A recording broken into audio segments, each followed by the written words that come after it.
Saya berikan satu rahasia sedekah.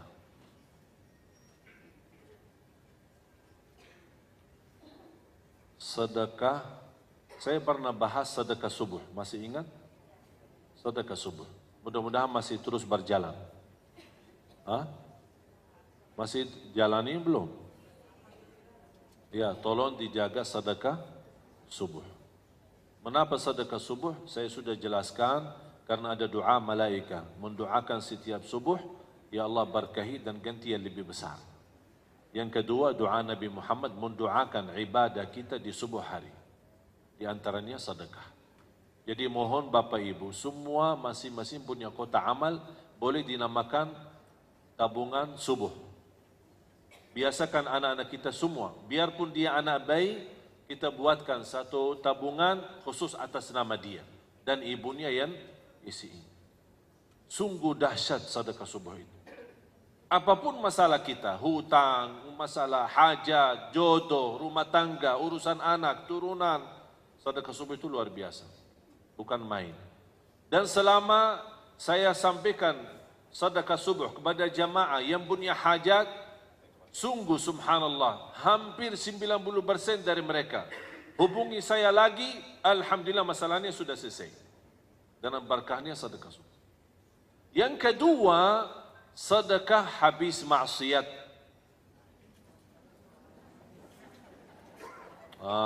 Ini melatih kita ini. Jadi tabungannya bakal banyak, sering maksiat. Caci maki orang, isi sedekahnya. Ngomong kotor, isi sedekahnya. Ngomong kesal atau berkata sama anaknya bodoh, langsung isi sedekahnya. Subhanallah, bakal tahu diri nanti, ternyata banyak masalah saya. Apalagi masalah mulut ini. Kita caci, subhanallah, sedekah selepas subuh itu, pertama ada dua hikmah sebenarnya. Yang pertama, mengharapkan ampunan dosa. Karena ada salah satu hadis, menjaga sedekah terjamin ampunan dosa. Bahkan terjamin husnul khatimah. Terjamin jauh dari kematian mendadak.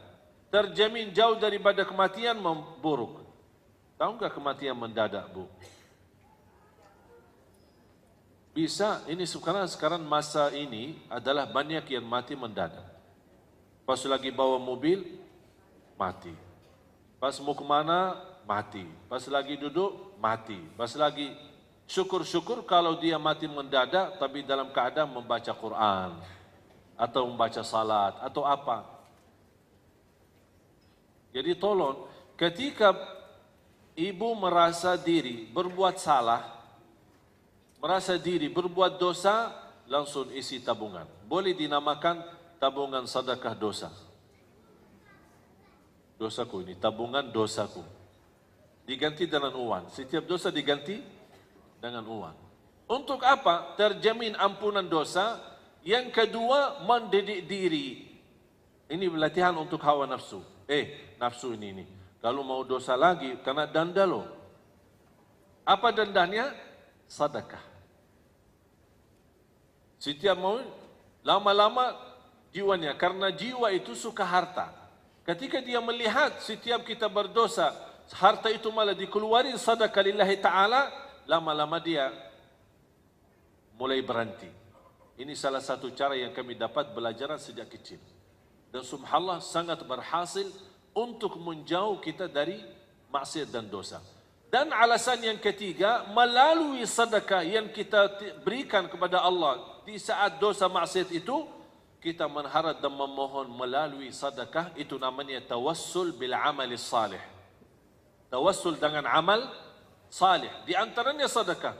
Ya Allah, dalam sedekah ini mudah-mudahan dosa ini, saya mohon ya Allah jangan terulang lagi. Ya Allah, mudah-mudahan saya supaya tidak terjumus lagi dalam dosa itu. Kalau terulang lagi, isi lagi sedekah. Dan memohon lagi sama Allah subhanahu wa ta'ala. Supaya melalui berkah sedekah ini, ya Allah jauhkanlah, saya tidak mau lagi berbuat dosa ini. Pasti ada satu-satunya sedekah yang kita keluarkan, pasti ada satu kali yang ikhlas, yang tulus dari hati, dan ucapan juga yang tulus dari hati, Allah kabulkan langsung, selesai masalah dosa dan maksiat itu. Ini subhanallah Jujur saja saya sendiri ada beberapa hal yang belum mampu saya tinggalkan. Tapi dengan cara ini, alhamdulillah Allah SWT memberikan kemudahan, bisa saya selesai keburukan dan kesalahan saya. Mudah-mudahan saya harap juga ampun dari Allah SWT. Coba bayangkan kalau kita bisa betul jaga sedekah selepas dosa maksiat itu, subhanallah luar biasa dahsyat. Saya ada satu cerita bagaimana sedekah juga menjaminkan husnul khatimah. Ada seorang, termasuk seorang pendakwah, seorang ulama berdakwah di kota Madinah, cukup terkenal. Beliau pernah menyampaikan sebuah cerita, peristiwa, satu cerita, peristiwa bersama dia sendiri. Kata beliau, saya pernah bermimpi. Dalam mimpi itu, saya melihat nomor HP seorang dengan nama, HP dan nama. Dan ada sebuah suara panggilan di dalam mimpi itu, hubungi orang itu dan ajak dia umrah. Dia kaget. Malam pertama, saudara bangun, ya biasa-biasa aja. Tidak ada respon. Malam yang kedua, sama terulang lagi. Malam yang ketiga, terulang lagi. Sampai 3 kali. Nama jelas, nomor HP jelas, hubungi dia dan ajak dia umrah. Kata ulama itu berdakwah, akhirnya di hari yang keempat, saya telefon. Sebelum saya telefon, di fikiran saya barangkali ini seorang saleh, seorang apalah punya kelebihan, tapi dalam kondisi susah atau miskin, belum mampu umrah. Jadi Allah SWT punya berbagai macam cara. Kun fayakun, Allah berikan, mengajak orang lain bisa menjadi rizki buat kita. Itu fikirannya. Telepon, Assalamualaikum fulan, ya fulan. Betul, sesuai nama yang ada di dalam mimpi. Tolong alamatnya di mana, saya ingin bertemu. Boleh, kasih alamat, ingin ketemu. Begitu dia tok pintu, dibuka pintu sama orang biasa-biasa aja. Tidak ada istilahnya kalau di Arab yang apa jenggotnya besar atau apa bakannya putih. Enggak, biasa aja. Orang-orang istilahnya kalau kita bisa bilang orang awam lah. Bukan orang ulama, bukan orang kiai, bukan orang terlihat ada tanda-tanda kesalehannya. Dia kaget. Maaf, ini Bapak Fulan? Ya, betul. Ini nomornya HP-nya ini? Ya, betul. Ada apa? Dia bingung mau menyampaikan bagaimana ini. Orangnya nampaknya biasa-biasa aja. Habis itu karena ini sudah mimpi dan itu ada pesan, dia sampaikan. Jujur saja saya melihat mimpi 3 kali. Diperintahkan, diajak kamu umrah. Dan bukti ini nomor HP dan ini nama. Kata beliau sebentar. Masuk ke dalam, balik lagi. Boleh ajak saya umrah, tapi ada satu syarat. Dia tinggal di Madinah. Satu syarat. Hari ini berangkat dan pulang hari ini. Itu syaratnya. Dia kaget. Tampaknya orang biasa aja, kayaknya tidak mau lama. Kalau orang saleh biasanya suka lama. Suka lama di tanah suci, mau apa itu? Keburu pulang. Kalau ada umrah bisa 1 tahun umrah, ya enak daripada 9 hari travel. Mau nggak 1 tahun umrah? Tapi biaya sama dengan 9 hari. Tak mau bayar 1 tahun. Tapi subhanallah, banyak jamaah kita yang mendapatkan kemudahan bisa ke tanah suci, tapi terlihat mereka banyak di pasar daripada di masjid. Sibuk belanja. Karena dia tidak merasa nikmat dapat kemudahan ke tanah suci. Beda sama orang yang sepanjang hidupnya berdoa. Kalau sudah 2 kali, 3 kali sudah tak jadi biasa, kebiasaan. Itulah ibadah yang kebiasaan itu bahaya. Beda sama ibadah, ada rasa merindukan. Merindukan Ka'bah, merindukan makam Rasulullah SAW, merindukan Masjid Nabawi, merindukan. Beda rasanya. Habis itu sepakati, sudah diajak umrah. Tahu-tahu kata ulama itu, tahu-tahu saya temani perjalanan biasa-biasa aja. sampai ke Makkah. Mampir ke Miqat di Madinah, Bir Ali, sana ganti baju di sana, ihram semua segala, terus lanjut perjalanan sampai ke Makkah. Begitu langsung sampai Makkah, langsung cepat-cepat, ayo cepat-cepat, kita mau cepat pulang. Itu bahasanya. Terus tawaf selesai, Safa Marwah selesai, cukur, tahallul, lepas ihram, pakai baju, udah ya, ayo yuk kita pulang. Astagfirullah, kaget. Apa rahasia di belakang orang itu? Pas begitu kami jalan kaki menuju ke parkir mobil untuk siap-siap pulang. Tiba-tiba orang itu, maaf, saya mau balik lagi ke masjid. Astagfirullah. Oh sebentar, cepat sebentar mau balik lagi. Sebentar aja. Saya ada keinginan, sebentar tahu muncul di dalam hati saya, ingin sekali mau salat 2 rakaat. Dari tadi bisa salat, bisa nikmat. Oh cepat-cepat pulang, sekarang mau balik lagi. Udahlah, terserah mau. Tapi tak apa-apa kalau mau nginap. Enggak, salat 2 rakaat langsung pulang. Udah, terserah. Ikutin. Pas dapat, apalagi kalau musim lagi sepi, habis haji. Biasanya habis haji langsung sepi banget. Pas sampai ke sana, habis cium Al-Hajarul Aswad, kemudian dia salat di depan Ka'bah. Salat 2 rakaat. Kata ulama itu, saya perhatiin. Salat pertama, baca ruku, sujud. Rakaat kedua, berdiri, ruku' dan sujud. Pasti sujud yang terakhir, lama sujudnya. Pas saya datang, lama, terasa lama banget, bukan biasa. Ini dari tadi cepat-cepat malah. Kok ini kok terakhir kok lama? Oh barangkali mau berdoa. Tapi terlihat lama, bukan biasa. Didekatin, digerakkan, ternyata sudah meninggal dunia. Allah subhanahu wa ta'ala.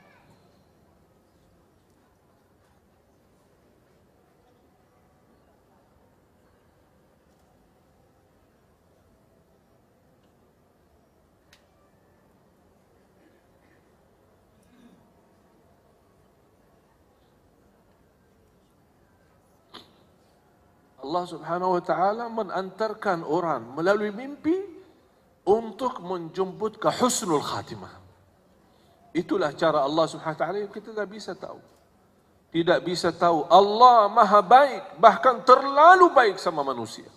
Inilah diantaranya seorang susah payah, tidak punya kemampuan bisa berumrah. Allah hantarkan melalui mimpi. Bisa diajak umrah. Bahkan dihantarkan ke Makkah, ke tanah suci supaya dapat husnul khatimah di sana. Inilah cara Allah. Kalau Allah berikan izin husnul khatimah, tidak ada yang bisa membindahkan husnul khatimah itu. Orang biasa, orang awam, bukan seorang apa kelebihannya. Habis meninggal dunia, dia kembali langsung ke Madinah bertemu keluarganya. Apa cerita di belakang ini orang? Apa cerita? Apa rahasia? Ternyata Bapak Ibu ada satu, ini yang Allah gambarkan. Mereka selalu berinfak secara diam-diam maupun sembunyi. Kata isterinya, setiap kami masak makanan, beliau selalu tegaskan ke saya tidak mau makan dan haram makan itu bagi saya. Sebelum tetangga saya, seorang ibu tua tidak punya siapa-siapa yang layanin, sebelum si ibu tua ini makan dulu. Habis dia makan, baru saya makan sisanya. Itulah kelebihannya hanya satu. Bu dan jamaah sekalian, kita tidak tahu mana saja amal salih yang menjaminkan husnul khatimah. Bisa amal salih sederhana, tak dinilai, tak dihitung. Tapi ternyata melalui amal itu terjamin masuk surga. Terjamin husnul khatimah, bahkan bisa di tanah suci.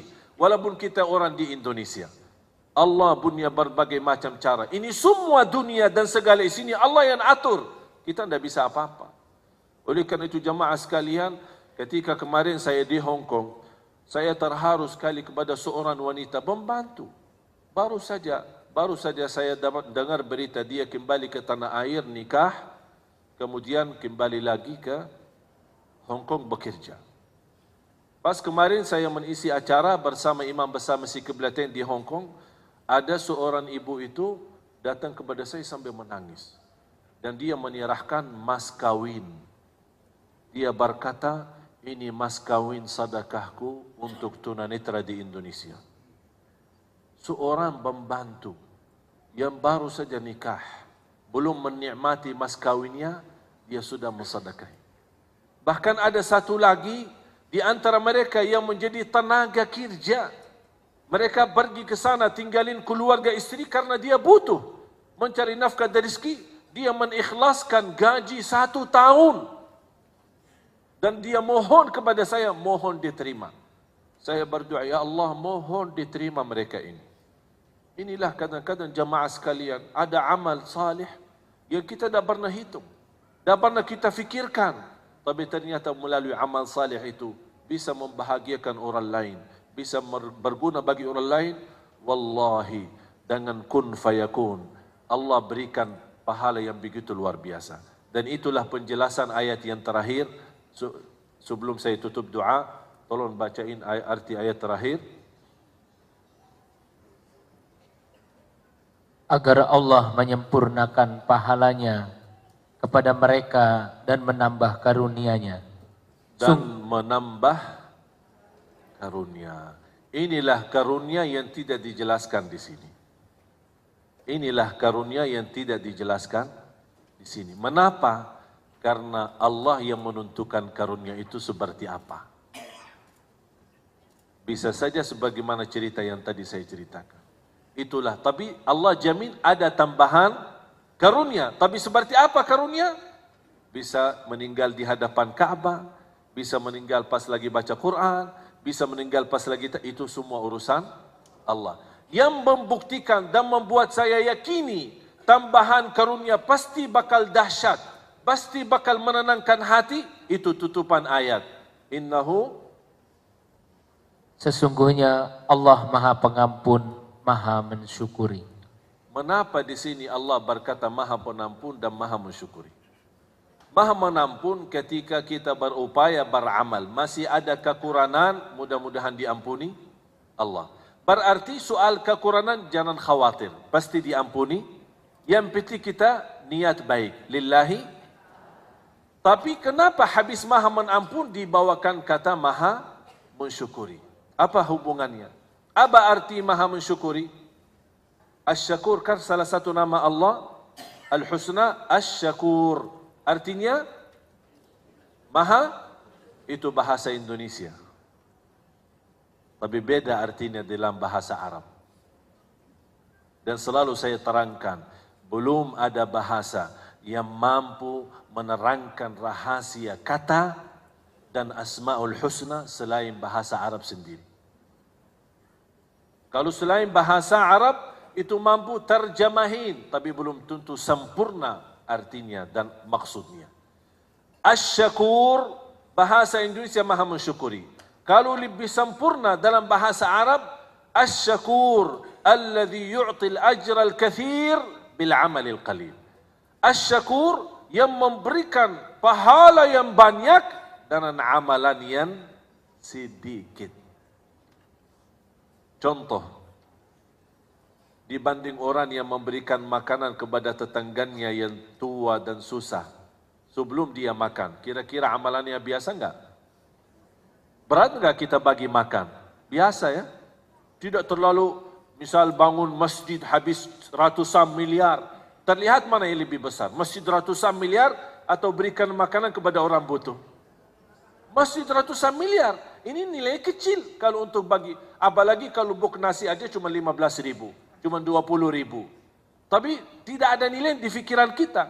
Inilah artinya syakur, memberi amalan yang besar dengan memberikan pahala yang besar dengan amalan.